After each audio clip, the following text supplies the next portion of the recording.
Hey, I just woke up, so please forgive the scruffiness and the blurry-eyedness, but I just got up and I had a dream which turned into a nightmare, and I thought I would share it with you.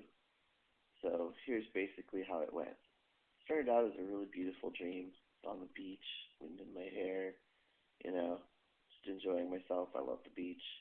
It was a wedding day. I was getting married. Big, strong, handsome man, if you must know, and marrying a big, strong, handsome man. And then the dream turned into a nightmare. Actually, it was nice for a while. We got married. We had adopted kids for my parents, take them home for my parents to have grandkids, and interact with my parents as the grandparents. And um, it was everything I dreamed of as a child. And really, this is a recurring dream that I had as a kid, that I would grow up and have a wedding, and sometimes it was a man, sometimes it was a woman, but that I would get married and adopt kids. It never occurred to me to have kids. As a trans man, I guess that was an option, as we've seen, but it never occurred to me. It wasn't something I wanted. I just wanted to adopt kids because there's so many kids that need a home in this world. Sometimes I thought about spreading my seed and marrying a woman, and then I woke up and realized, oh, you know, still stuck in a girl's body, still not quite myself. And I had this dream a lot as a child. It was a wonderful dream, and then I woke up to reality. And the reality of my life was I was a scrawny, skinny little kid. Nobody could really tell me. They called me Spaghetti Gettys.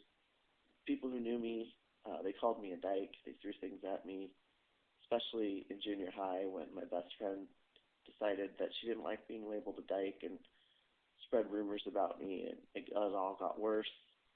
But outside of school, they would call me a faggot because I was a skinny, scrawny little kid in jeans and a t-shirt with long hair, and I quote unquote threw like a girl. Um, they never could decide if I was a boy or a girl, depending on if I was in or out of school mostly. But it was up for grabs what people would decide because, well, I was just being me. I was just a kid living my life, doing what I thought was normal, playing ball with my friends, reading comic books, riding my bike, going swimming in the ocean or in the pool, community pool. I grew up in Irvine, California, where they have community pools. Great thing, really, because your parents don't have to put a pool in the yard.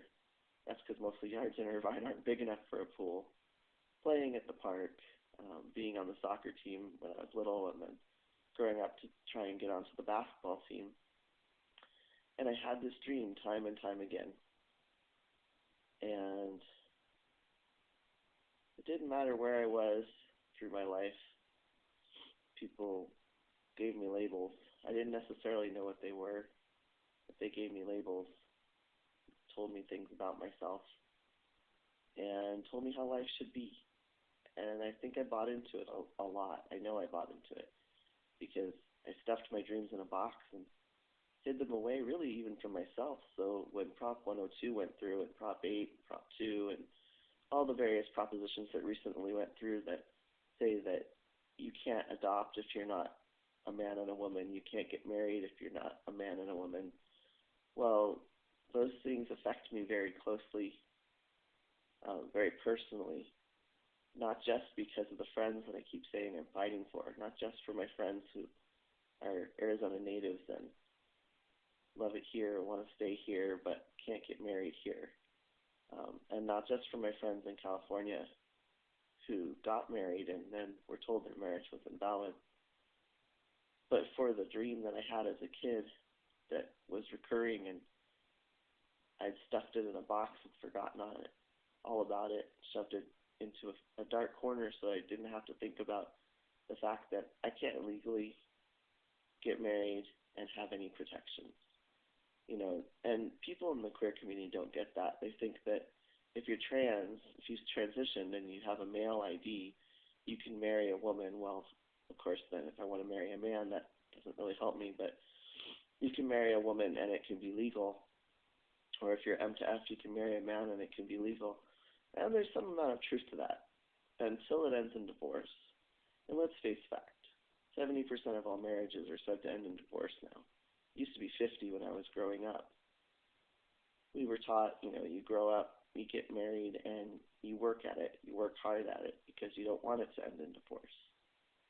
But my parents' marriage ended in divorce when I was an adult, and many people's did. And the fact of the matter is that if you're transgendered and you get married and then you get divorced, if your spouse chooses to use it against you that you're trans, and they often do, you can lose your kids. And that has happened many times. And I know that. I've watched friends go through it.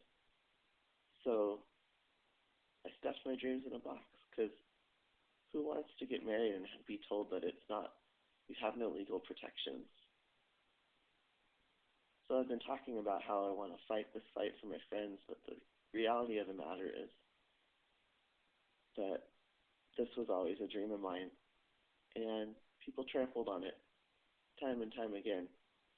When I could go on and on, I could ramble about different things that happened in my life where it became clear that this shouldn't be my dream, that everybody else in the world got to have this dream but me, and made me stuff it in my box. And then Prop 102 came along, and it wasn't just like a slap in the face. It was literally like you trampled on my dreams.